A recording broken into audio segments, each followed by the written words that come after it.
Welcome back, and we're now going to be talking with Dr. Pali Lehohla, Director of the Economic Modeling Academy, and he's here to talk to us about healing being a glaringly missing goal in the 17 goals of the 2030 United Nations Sustainable Development Goals. The world has to be introspective and consider this goal, says Dr. Pali. A very good morning to you. Welcome to the program. Good morning, listeners. Okay, so talk to us about your opening statement. How important is this? And if we don't abide by this principle, you're going to unpack it more for us. What do we suppose is going, how do we suppose is going to impact on nations all around the world? Well, something that human beings have is the ability to be conscious and transform that consciousness into material or life artifacts that push them. And that consciousnness is in part driven by spirituality. And in that respect, you realize that until we deal with this spirituality, with the consciousness, we are unable to deal with the conflicts that we have had over a period of time. History is a theater of bad things, World War I, World War II. We have now something simmering, or not simmering, exploding in the Middle East. The Israelites and the Palestinians have been at war and tensions for the last 80 years since the establishment of Israel in the place of Palestine. And all these show that conflicts beget conflict.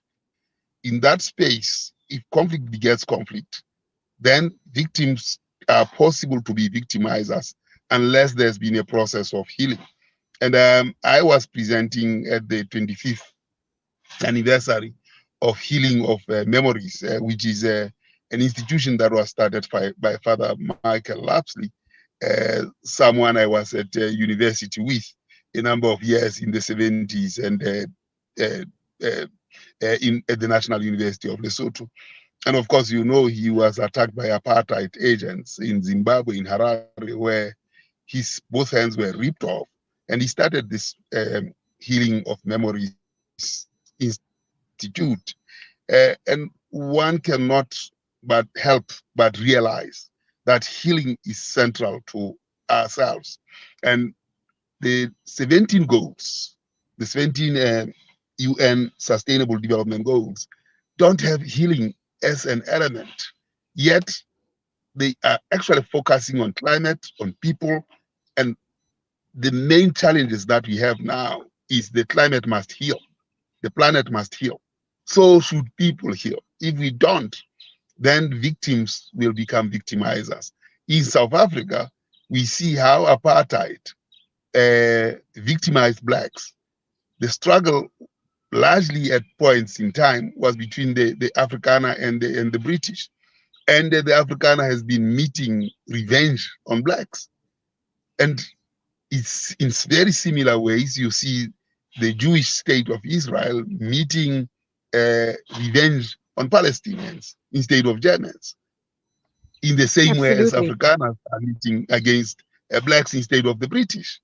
So you see, and therefore, human beings are not immune from meeting their revenge on others who completely were innocent, making I love your victimized. thinking, Dr. Pali. I absolutely love the way you are verbalizing these issues, because it's easier to understand with the way you verbalizing it, and using the current genocide in Palestine as obviously as an example.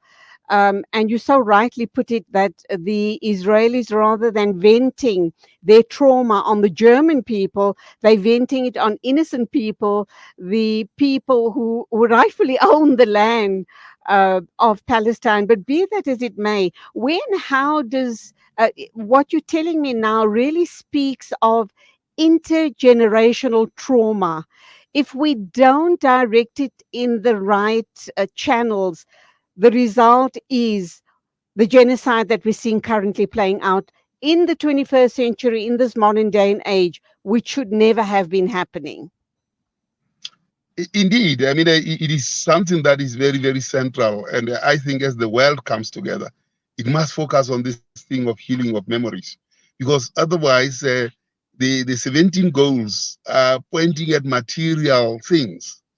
And they forget that humanity is conscious. And consciousness, although it's grounded in material being, it's highly spiritual. And unless we deal with that consciousness in its spiritual form, while influenced by material beings, we are unable to deal with this. So the absence of consciousness, active consciousness, and spirituality in the goals mean that we'll be in this kind of difficulty ages to come, because it is the psyche that is at play. The psyche is playing miracles with ourselves, and that psyche is spiritual, and it's about consciousness. And the 17 goals are very, very much material, necessarily so, because human beings have to live on material things. But there's the psyche, there's the spiritual, and there's a consciousness that has to be addressed. And unless we deal with that, I doubt if the world, I doubt if the planet and the people will heal. Please tell me when you need to go, because I could keep you here forever. This subject matter is so fascinating indeed. So please just tell me when you have to go, because I do know you have a meeting in a short while. I'm wondering, how do we address the healing of the psyche? And when we look at intergenerational trauma, um, is it then going to be each and every individual's responsibility to go out and seek the healing, or do you think it should be done at a community level to get it going? Because it has to happen. Look at all the fractures. Look at all the brokenness all around the world. It is unbelievable. The brokenness, the hate, the greed, the want of control, power, that all suggests that we are a very broken people all around the world. Yes, indeed. I mean, it's a broken system. The system has component parts. Uh, but we actually have to create a systems process, systems thinking, systems design as a process of healing. So it has to be embedded in our culture. It has to be embedded in our thinking. If it is not, then we are going to have serious problems. And this process of healing is not new. I mean, in the Lesotho, I'm from Lesotho, and the healing process in Lesotho, if you have lost a relative or a loved one, there'll always be an aunt, a grandmother who will come and stay with you there for days. And after 3-4 months, she will tell you that I have to go and look after my fields. The assessment will have been made, and people will have said, I think they've reached healing. So it has to be embedded in the culture. I mean, there have been a rupture in societies in terms of thinking and dealing with the spirituality and the consciousness. That rupture has made us so much materialistic, has made us so much driven by splashing, conspicuous consumption and everything. It can't be correct. And most of the time, this conspicuous consumption is at the back of sacrifices that have been made by generations before. If you take the struggle in South Africa, the conspicuous consumption, the impunity with which the wrongdoers march around and splash their disrespect, is at the expense of people who actually went, fought, have nothing now, and they have to look back and say, was it worth it? When people ask those questions, you know that their spirits are broken, their consciousness has been displayed by others, pushing it to the limits.